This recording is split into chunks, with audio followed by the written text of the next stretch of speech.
My name is Yurii. I've been around the freelance world. Okay, so let me tell you my journey.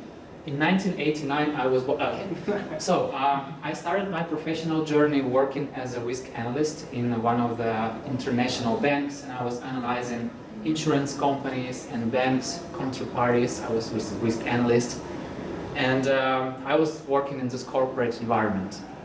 It was nice-ish. But it was my first experience. I had no idea what to expect. I didn't know how the world works. But I learned a lot. I learned how to be hated by my director. And I still remember I was like very, very fresh. And it was like this chief risk officer. And he took me to his office and he started asking me some questions about some financial stuff. I didn't know the hell what he talking about because I went to this job like 2 weeks before that. And he just took off his phone, I will record you. I'm like, okay. So he kind of recorded something. Okay, so he was kind of playing jokes. I mean, but at that moment I started to being afraid of him. I was like, whatever, you can record me, let's have this conversation. Then in a few years, I was kind of doing a lot of stuff. It was nice-ish, I was working, and then I don't know why, but I went to start my internet shop. And I was selling kids stuff. I was selling prams, beds, diapers, all the things for newborns. And it was rather nice as experience because that's exactly how I learned how to talk to people. As I was risk analyst, I was mainly playing with numbers. But when I see these happy parents who are waiting for children to be born, they are sometimes they're fighting what color to choose, whatever. But anyways, they're happy. That was the first time that I really started talking to people and asking them, what do they want? What do they need? How do they feel about some products and stuff? And that's how my community journey started. Because I had an internet shop and I delegated some SEO stuff to some company and it did a really shitty work. So SEO is not a fast process. You can't expect anything for 1-2 months, sometimes even 6 months. But they were doing really shitty job because I didn't have any results for 9 months. It's kid can be born in 9 months, but I didn't have any results. So I kind of fired them and I went to the forum where people were talking about SEO. I'm like, oh my God, this is reality. And they were happy to help me. I asked stupid questions, they didn't hate me, they just answered. And at some point I was like, why don't we meet in real life? Why don't we have a meetup and something like this? But to understand, to meet each other, to talk to each other. That's basically how my first community started, called SEO Club. And I believe this is one of the 70-something meetup, if I'm not lying. If I'm lying, it's 40-something. Anyway, we grew to 100 people. We had meetups 2-3 times a month. No, one time in 2-3 months. But I also had 3 more communities. So it was Sales Hero for sales experts, it was Marketing Club for marketing experts, and it was CPC Real Talk for paid advertising experts. And I was like, oh my God, we can connect people, we can talk to each other, we can exchange experiences. It's an amazing world, and I was doing it for free. And when the war in Ukraine started, nobody really needed communities. Who cares? We need to survive. And that's how I joined the international scene.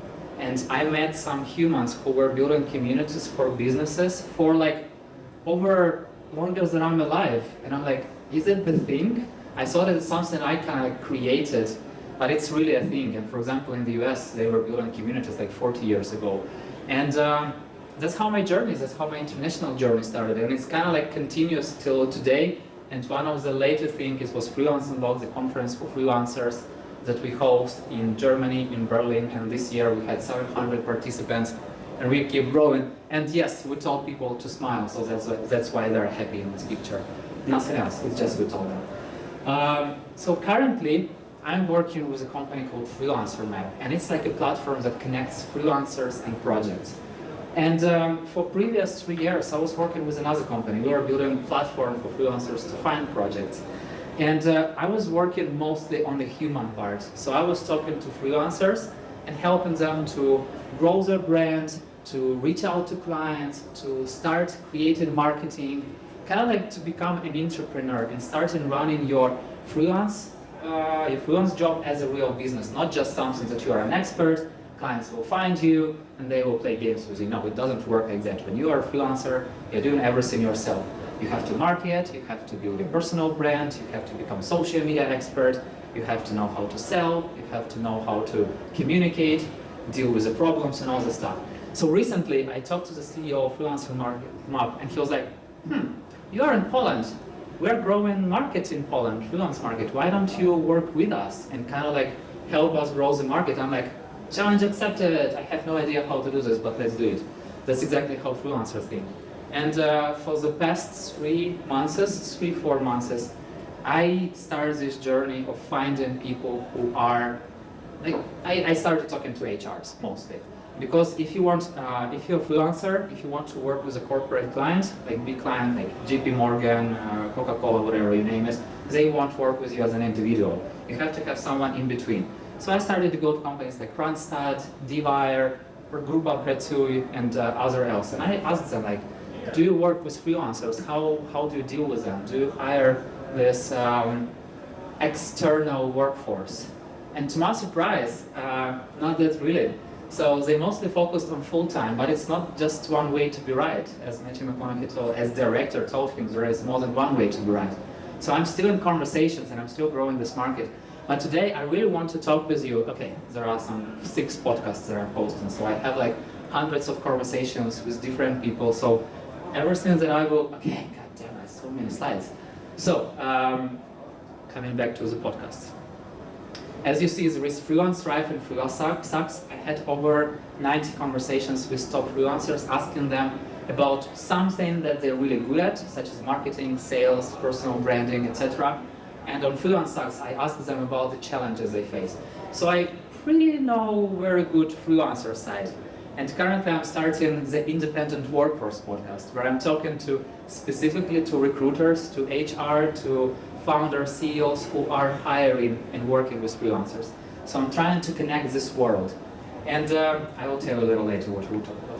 One more final thing. So first of all, I totally know that it's not a hat, but it's a boa constrictor digesting an elephant, and I love playing games on Duolingo. By the way, today I had like 1,111 streak. Yeah, some crazy stuff that Duolingers do. They break their day streaks. Yeah, before we start, you can just go connect with me, but don't really care, I will do the slide afterwards, or just check your community for all the stuff that I'm doing. Okay, I see the phones, and I'm not letting you do this. So, what we'll talk about today? I will tell you about 3 key players of workforce, mostly full-time, freelance, and AI, because there are like 3 parts that currently workforce is based on. Once again, according to my opinion, we can discuss it. The pros and cons of each and how to deal with it, and what you must learn and do to strive. So I have some kind of ideas and thoughts what every person has to do. Like, no matter if you are working full-time, no matter if you are freelancing, if you are a founder, you have to be in line in what's happening in the world. And I hope that this conversation at least make you think about some things. But we'll see. So everything that I'll be talking about is based solely on my personal experience and hundreds of conversations that I had with people worldwide. So if you disagree with something, let's talk. That's how it works, you know. So yeah, but I really need to understand who you are, because I want to adjust what I'll be talking to who are here. So who is here is working full time? Please raise your, okay, that's easier.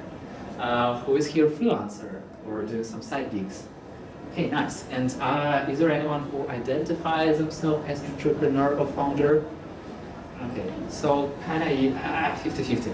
Nice. So the world is changing. Yeah, you kind of like noticed it, and especially with the latest news with like the drones flying to Poland. Damn it. So some time ago, and 10 years, it's just a nice number, but even like 9 years, 8 years. So before COVID, freelance was not as mainstream thing as it happened to be. But with the COVID, our life kind of changed because people got to understand how remote work is, even though some work was working remote even before this mainstream. But when people understood that they can really sit at home do the same job and even be sometimes more effective than going like commuting to office for a few hours, sitting like with ton of colleagues, like being in this noisy environment and just delivering nothing and going from meeting to meeting. Yeah, it was the case. And freelancing was not the real job, like only full-time was kind of a real job. But I know some freelancers who was working for 20, 30 years as freelancers. And I'm like, oh my God, you're a dinosaur.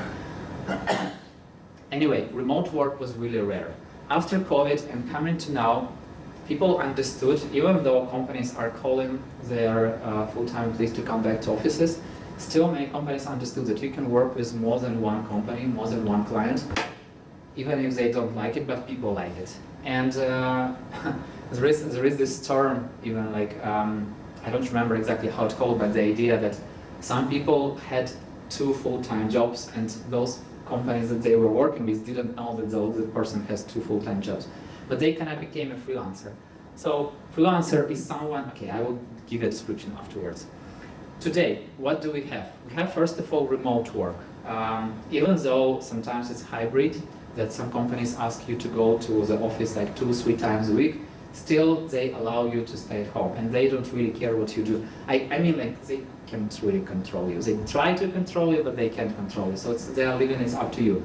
So people are getting more and more and more responsibility. Because when you are at home, who knows what you are doing? But they trust you. So that's exactly why freelancing is growing. Because if you are left with a lot of time, and you are pretty ambitious, or you just need some money, most likely you will find something to do on site.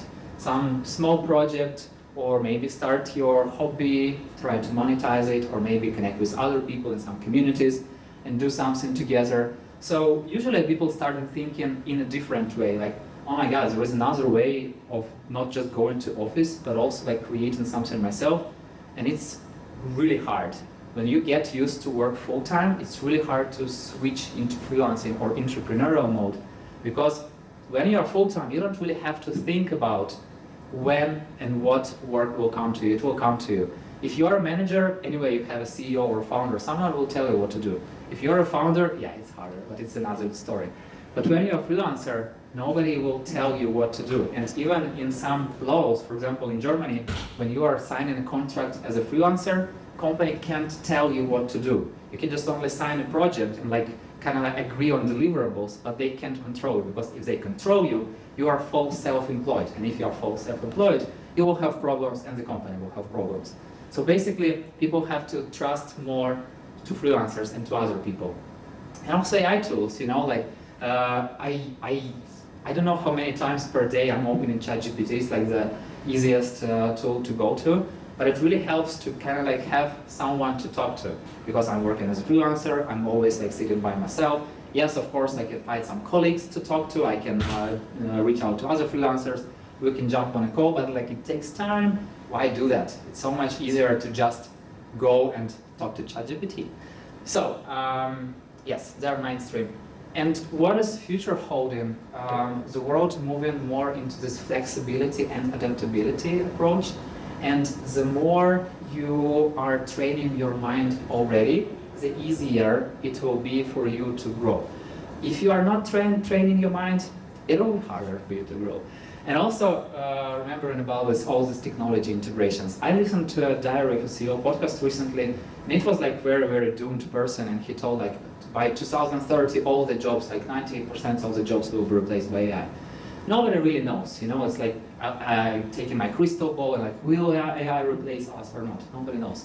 But there are conversations that it will, there are conversations that it's not. But no matter what, everyone agrees that as far as you are using tools, it's okay. Because I remember the story when the first car was driving somewhere, and people who saw this first car, they were thinking that this car is driven by demons, and they were like fighting and trying to break it, whatever. So I feel like some people are fighting with AI, they think it's some kind of a demon, but you don't really have to fight with it, you can just play with it, you know, just collaborate with it. So yeah, let's talk about the key players. So the first key player is of course full-time. So it's usual structured employment with kind of stability. You have your paycheck, you can expect your paycheck. If nothing goes wrong, you kind of like, okay, Freelancers, oh yeah, this crazy emoji, it was not like that, it was something else, like I don't know what the hell is going on. Anyway, those are independent, flexible professionals who are usually working with more than one client. Or if they're working with one client, it's usually not a very long-term client.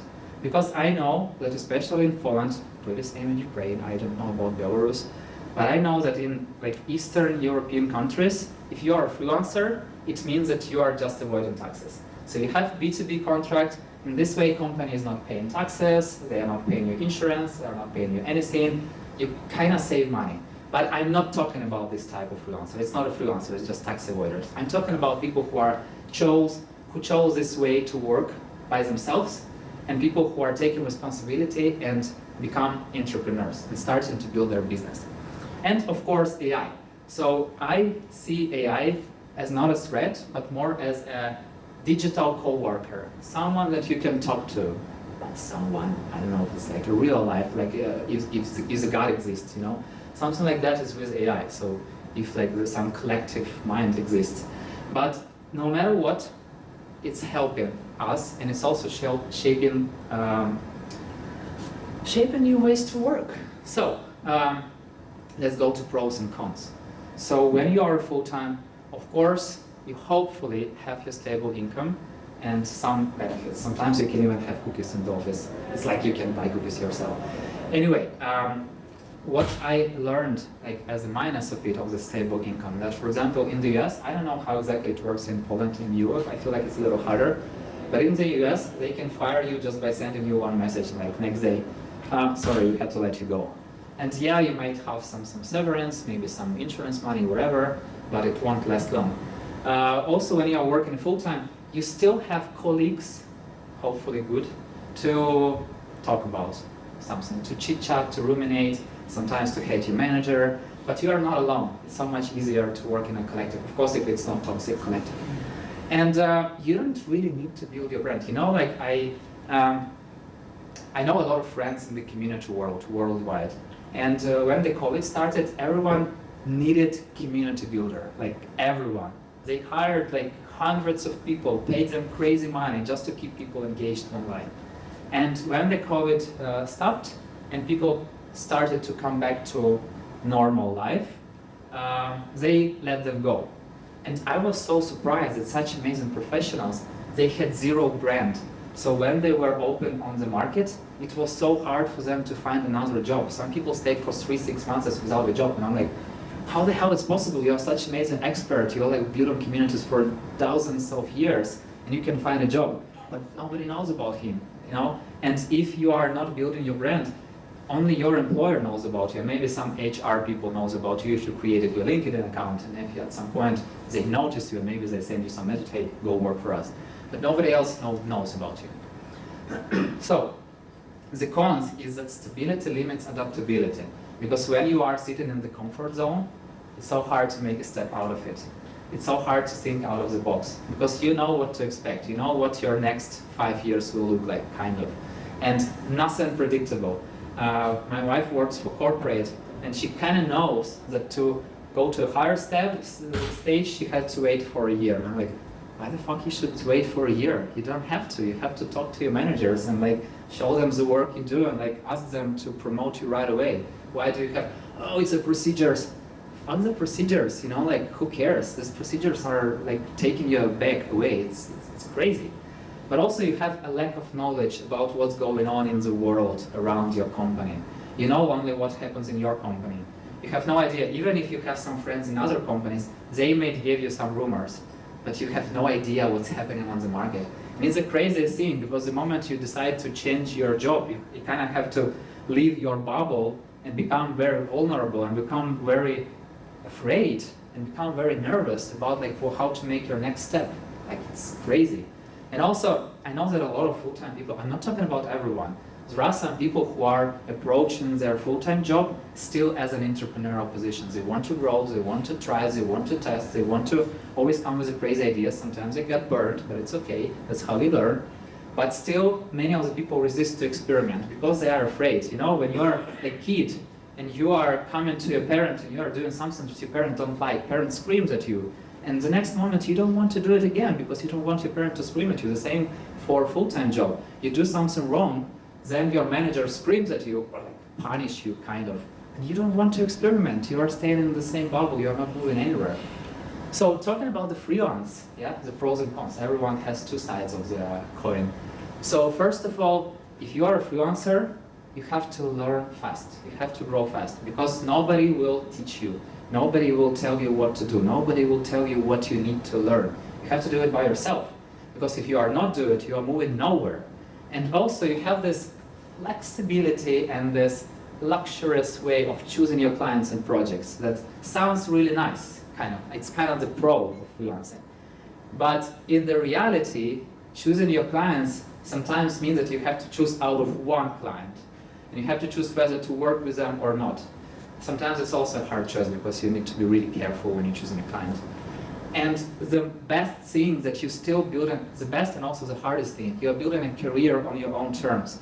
You don't have titles. And when you are joining another company, you have nothing to brag with. You can't say that I was a CEO of the company or I was a chief marketing officer. Nobody cares about titles, you know. When I joined the freelancer map, I was like, what level do I have? I don't know. I'm much higher than a usual salesperson, but I don't know. I'm not a CEO, I'm not a founder, I'm just running one-person business. So I was like, let's be executive director. I will be executive director because that's exactly what I'm doing. I'm doing this conversational part, I'm talking to people, and they need to understand the moment they connect with me, they need to see, even before they talk to me, they need to see the title. Because if they don't see the title, why should they talk with me? They don't want to, you know, they got used to titles. But also the cons. The craziest con is the inconsistent income. You never can plan your income. Because one day, you know, it's always like feast or famine period. You're like ups and downs. At some point you feel like on top of the world, you're making crazy money and you are happy with it. Another day you are just calling every person you know and asking do they have a project for you. But it can be avoidable. It's also isolating. So you are working by yourself. You are sitting in your home office or you're having some co-working or whatever, but nobody also understands you. You know, if all your friends are from full-time, if your partners are full-time, they have no idea what you are doing. They have no idea what demons you are fighting with.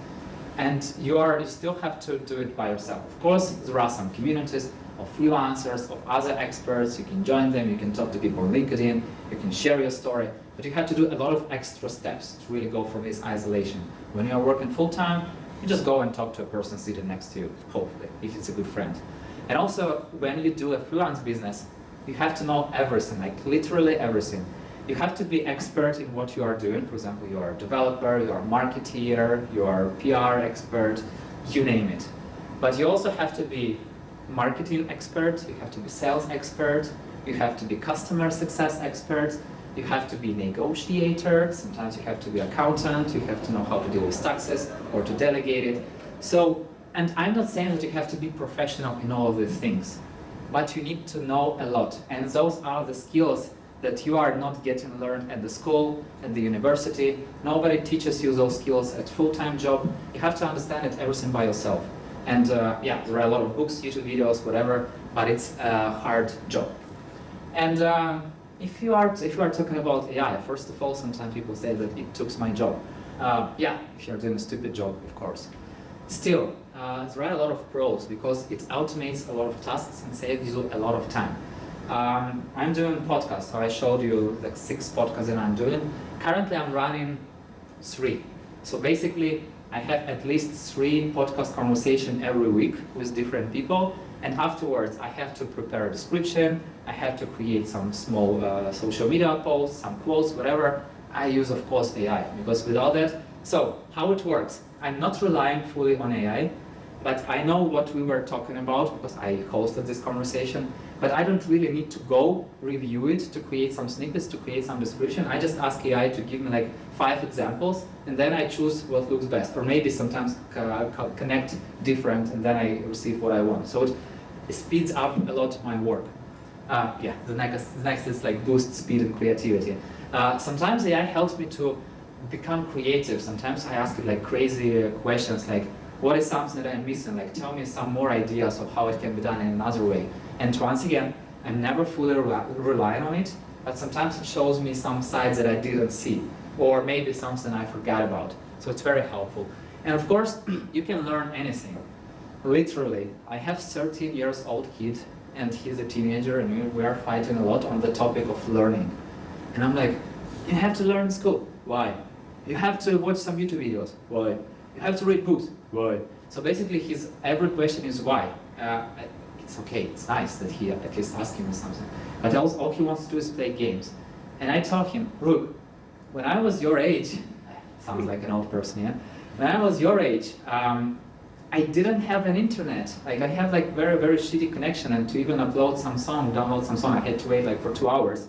And then if I wanted to learn something, I had to go to library, and I had to go through like tons of books to find something. I've never done that because I'm crazy to go to library. So now it's like on the tips of your fingers. You can ask any question, you can get any answer. So the trick is that you can get any answer, and you have to know how to test and how to try this answer, how to ensure that this is the right answer. That's where the skill is coming. So the cons of AI, that if you put shit in, you will receive shit out. If you ask a stupid question, you will have a stupid answer. If you don't know what you are asking about, sometimes you will receive some crazy answer, and you might think it's right. But if you know and it's wrong, and you tell AI, no, it's not like that, it's another way, AI will tell you, oh, yeah, sorry, thank you for saying. Now I will give you the right answer. But how do you know if you don't know? Also, it can make us stupid. So at some point, you will be learning a lot. But what is it, for example, like large language model, like the size ChatGPT? So basically, it collects a lot of knowledge from different sources. And the more you ask questions, the more you kind of create content because of AI, the more you just reusing the same knowledge and the same experience that you've got. Of course, until some point you will grow. But at some point, and it's far away, but at some point it will just be repeating ourselves. You know, and I see a lot of posts on LinkedIn when people are speaking AI language. I call it not English, not Polish, not whatever. I call it AI language because I can read their post and understand this is written by ChatGPT. I can see the same words, the same phrases, the same boomshell marks, everything the same. So people are like creating content for content's sake. They're not getting smarter, unfortunately.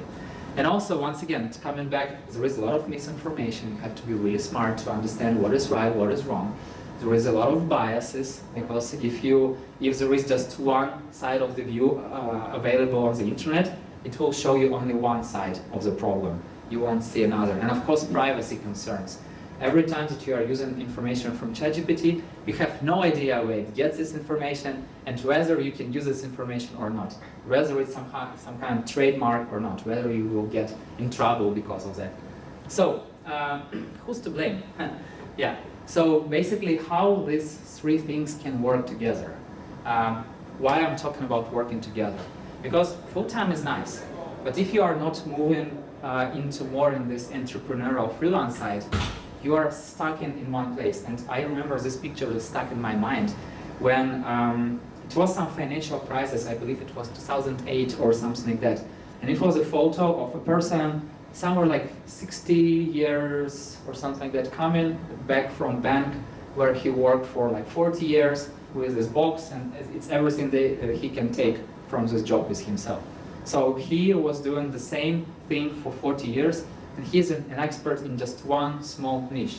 And he can do anything else. Nobody needs him at this moment. So it's like really limiting opportunities. If you are being just a freelancer without talking to everyone, it's kind of good, but it's like very lonely and it's very hard and it's burning you out. It's like at some point every freelancer thinks like, oh my god, I just want to come back to full time and just sit and do nothing and just don't think about next client. But it's not like that. And also, okay, I won't talk anymore about AI. I will just talk about AI later, but AI is also a very important thing.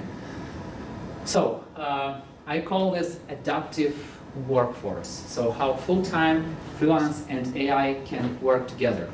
So first of all, every company needs stability. So it's a full-time, some basic teams that you have inside, and they need flexibility. Every time that I have a conversation with HR or hiring person, and or a company founder or a CEO, I tell them, look, if you are hiring an external person, an external expert, first of all, this person doesn't really care about everything that's happening in your company. They come here with their knowledge to deliver what you need. They do it really fast, and you don't have to spend a lot of time on hiring. And also, these people are bringing you new blood. And I'm not saying that you have to just hire a freelancer or other independent experts. You have to blend and mix it, because when you are having your team, it's so easy to get blinded.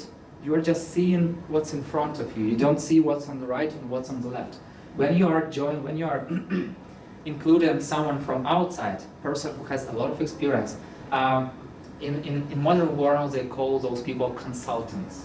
So if you call a consultant into your company, this consultant comes and gives you a lot of expertise of other companies. So you kind of understand what's happening, and something like very, very simple, very, very stupid, you might not know it just because you would just look in something what's in front of you. So independent experts bring in this new blood into the company. Also, if we are talking about full-time, I know that a lot of people trying to avoid, and I was like this person myself, like 2 or 3 years ago, I know this ChatGPT thing won't work, who cares, whatever, I won't use it, I won't trade my time for like playing with ChatGPT. But you know, I have this example. So one day I decided to collect all the things that I'm doing, all the articles, all the podcasts, all the webinars, all the videos in one page, and just to create something that people can go to and see, like to understand what I'm working on. And I just created Notion page. And I heard about this tool called Manus. It's like one of the agentic AI stuff. And I was like, for 2 months, I don't have time to try it, it's like too much time, whatever. But then I went to this Manus thing, like, okay, let's try. And I told this, hey, here is my Notion page with all the materials that I've done, all the things that I do. Please help me to build it in a website way. So I didn't even mean, please create me a website. But it created me a website. It's like, yes, it's fully AI-ish, and I have a lot of AI experts who talk about, your website built by AI. I'm like, I know, whatever. So it's fully AI-ish, but it gave me 90% ready website. So I'm not a coder, I'm not a developer. For me to personally create a website, it would took, I don't know, at least a few months of learning how to code and how to create it. Or it would took me at least 500 euros or maybe even more to create even kind of shitty website. I was like, okay, just in one prompt, I got almost fully worked website. Yes, I just asked a few more prompts from ChatGPT, and at some point, right now I have fully working website. Yes, it's work in progress, I'm iterating, but I have it. Like I got it in one day and a few weeks of just building up on it. So if you are still in this part, I'm afraid to work with AI, just try it, just play with it, because you are not saying that I'm afraid to drive a car or I'm afraid to fly on a plane, because it's also technology, and AI is the same technology, nothing to be afraid of. And also I told a lot about freelancing bringing new blood, but also they bring the innovation, because if you are a freelancer, you can't allow being behind. You have to be on the edge of technologies. You have to know what's going on in the world, what's new things coming. Otherwise, you will fail very fast. Like in a few months, you will be far behind.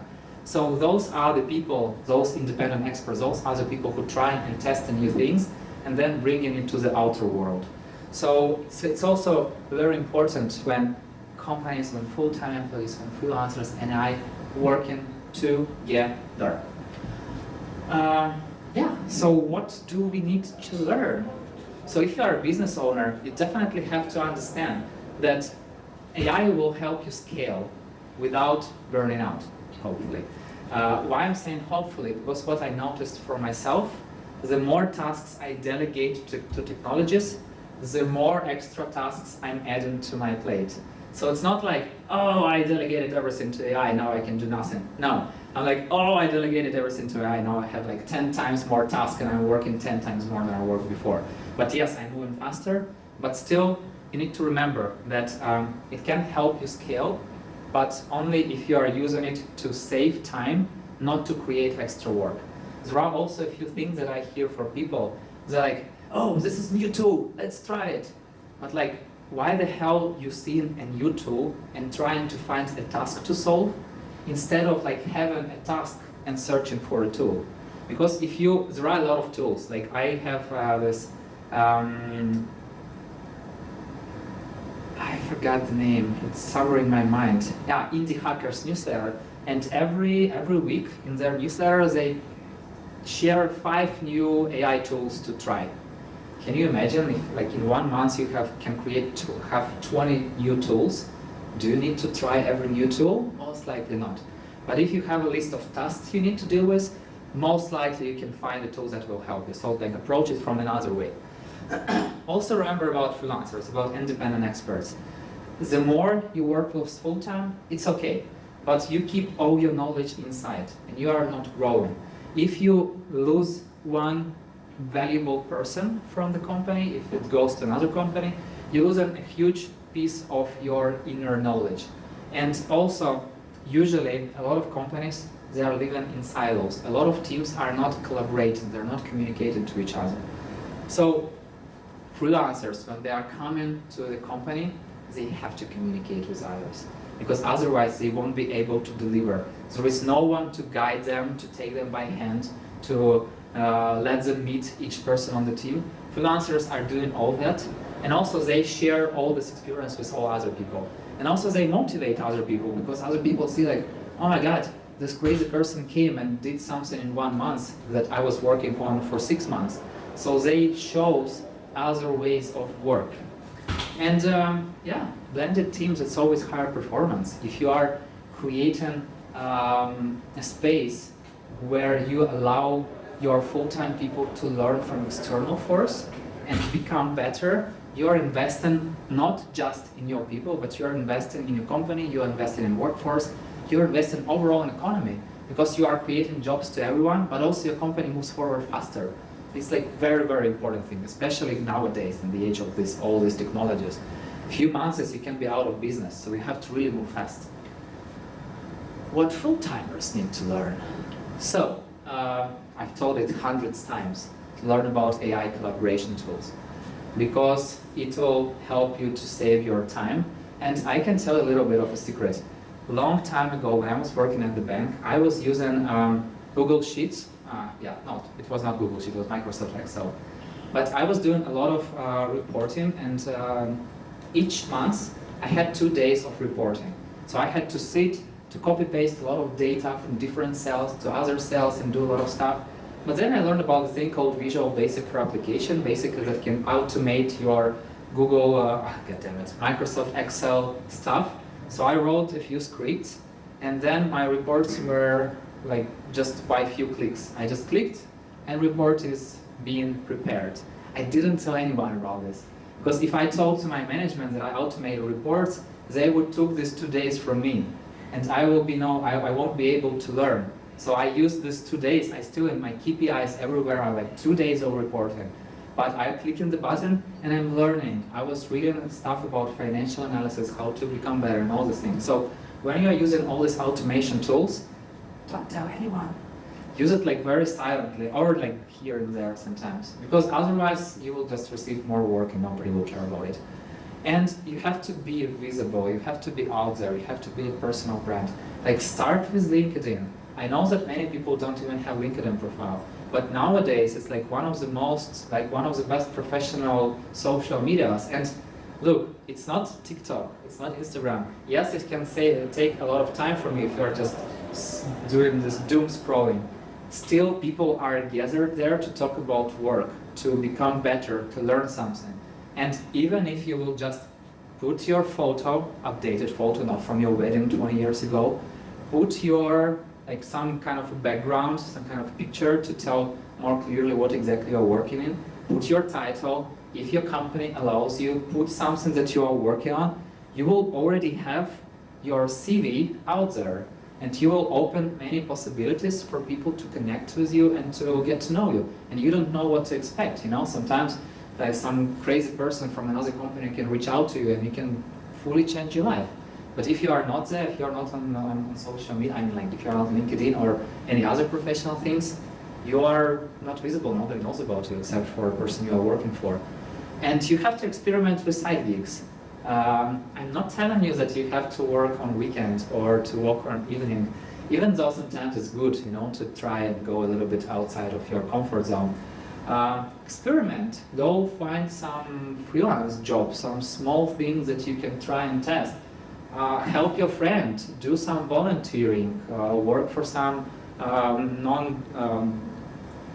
how do you call them, non-profit organizations, help them build something if you are an expert. You will also try your skills, and it will be something that you can add to your resume, to your CV, something that you can deal with afterwards, and you can test it. So, yeah, I don't know how much time do we have. Okay. See, it's 7:25. Okay, I have 5 more minutes. God damn it, really. So, what freelancers need to know? If you are a freelancer, you need to ensure that you are very, very clear on what you are delivering to your potential clients. You have to understand your value, who you are working with, and you have to know for what money you are ready to work for. Because sometimes you can play in different games. Sometimes you can jump and decrease your rates, but try not to. If you have a rate, if you have it justified, there is a lot of rate calculators that coming back from your expenses and the money that you need. You can calculate your hourly rate, go play with it, and add like 20% or 50% on top. Go see if the market needs you. Maybe the market doesn't care about you, but unless you try, you will never know. I just lost my train of thought. So one of the craziest things that I hear on this the independent workforce podcast, when I'm talking to hiring people who hire freelancers, they tell me that #1 blocker is communicational skills. If you are an independent expert and you know how to present yourself, you can't talk, nobody will work with you no matter how amazing expert you are, because people need to talk to you, they need to understand you. And sometimes it's better to be a mediocre expert with great communicational skills than being a super amazing expert and very shitty in talking. Trust me, better learn to talk. And financial planning, it's something that freelancers need to really think about.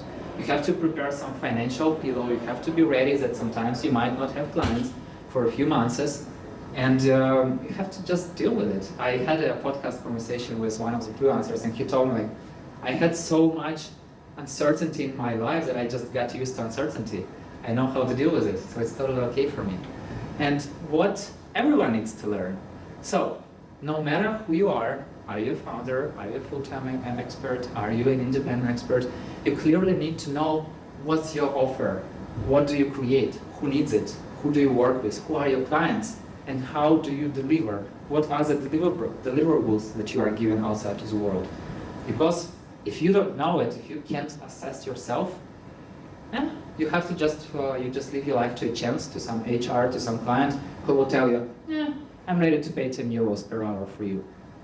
It's a low amount of money. So, also, no matter, once again, who you are, you have to build processes. Because processes helps you to remove the thinking part.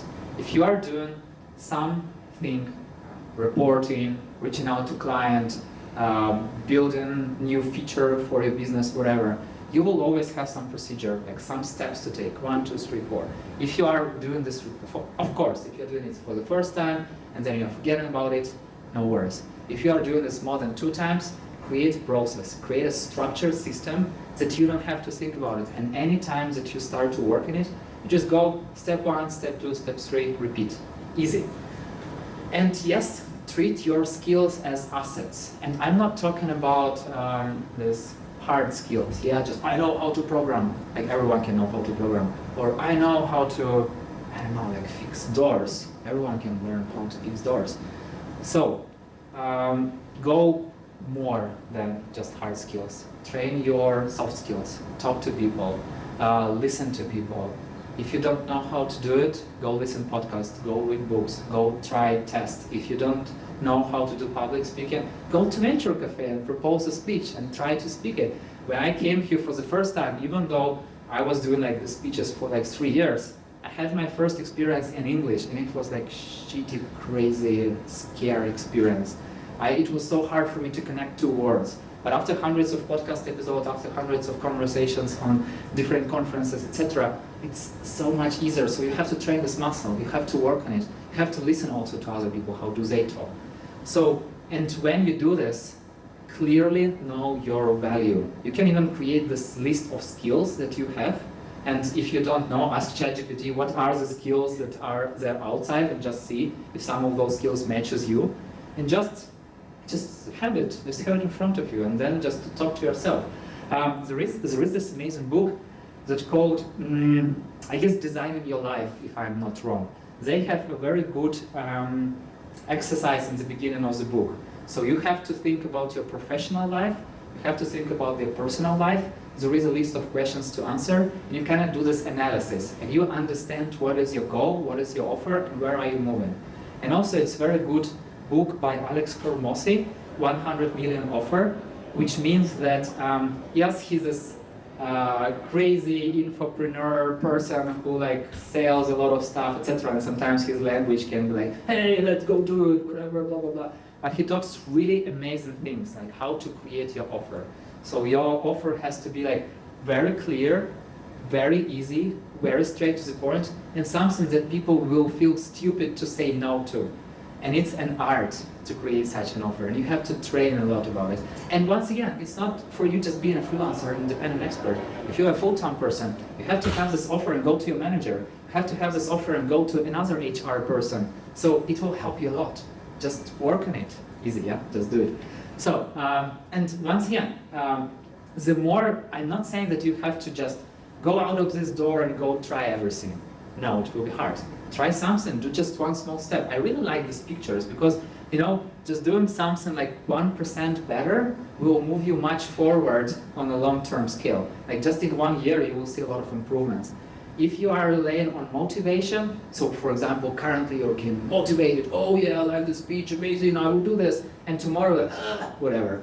So if you are doing like really, really small steps, but consistently, you will go far more than doing one thing once in a year on the motivation. And yeah, anything about zero compounds. Everything, every small step that you are doing forward, it's better than zero. Is how we got. So TLDR, full-time freelance AI is a new normal. Deal with it. Adaptability matters much more than just job titles. Job titles tells nothing. If you know how to adapt to different things, you will move forward. And think like a business. No matter if you are a business or not. Stay curious.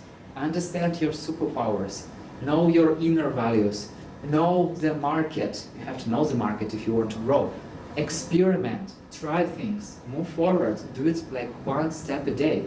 Because otherwise, I can tell you, it will be really, really hard. It's getting hard already. People are already afraid of this AI and tools and stuff. But I'm never afraid of it because AI will take away stupid jobs. I truly believe it. We can continue this conversation 50 years later and see if I'm right or wrong. But I truly believe that AI won't take all the jobs on the market, and even out of those jobs that it will take, it will create new jobs. Because cars came to the market, they took a lot of jobs. Phones, computers came to the market, but they created a ton of other jobs. So it's like just the flywheel of technology, and AI is nothing other than just another technology. So yeah, actionable steps. No matter who you are, just start building your personal brand. Very, very simple step. If you don't have a LinkedIn account, create it. Connect with 5 people. Build processes. If you have some repeatable task, just go and create a checklist. You can even ask ChatGPT, hey ChatGPT, I have this task I do daily. Like, put everything that you have on your mind to it, and then just ask it for a checklist and see if it connects to your process. And also try, if you are an entrepreneur, if you are a founder, if you are building a business, try this scheme: in-house, freelancer, and AI collaboration. Add just one AI tool to the process and delegate just one task to some independent expert and see how it works. And I'm not telling you that it will work right away. Sometimes it needs more time to make it work. But I can tell you that the more you iterate, the more you try, the more you will be moving forward and the better you understand what to do next. And yeah, as always, stay positive, because positivity is something that we really need in this world, no matter what. And the funniest thing that this speech has to be a panel discussion. And then it turned into a speech. But Dominika told me that they had planned the panel discussion on the next week. So what I really want since I'm growing the freelance market in Poland, I want to bring to the table someone from full-time, people from HR, people from AI side. I have some connections already in Warsaw government, so someone from government side, and having myself from a freelancer side. And I want to start this conversation of the future of workforce, of the now of workforce, and have different opinions on how it works right now and what steps we can take to move forward. So stay tuned. In 2 weeks, it will be a panel discussion, hopefully. So yeah, hopefully see you there. And useful materials, yeah, it's easy. It's the Independent Workforce podcast. It's not out there yet, but it will be out next week. Yeah, it will be out next week. It's the first episode with John Younger, the grandfather of freelancing, grandfather, or godfather. Yeah, he's old, grandfather. So, yeah, and thank you so much for spending this time with me. And if you have any questions, I don't know if we have time. We can anyway go somewhere and just talk for the rest of the day. I'm kidding. But yeah, if you are still not connected with me, connect. And let's continue the conversation. And thank you very, very much for your attention. And let's make this world just a little better. Yay!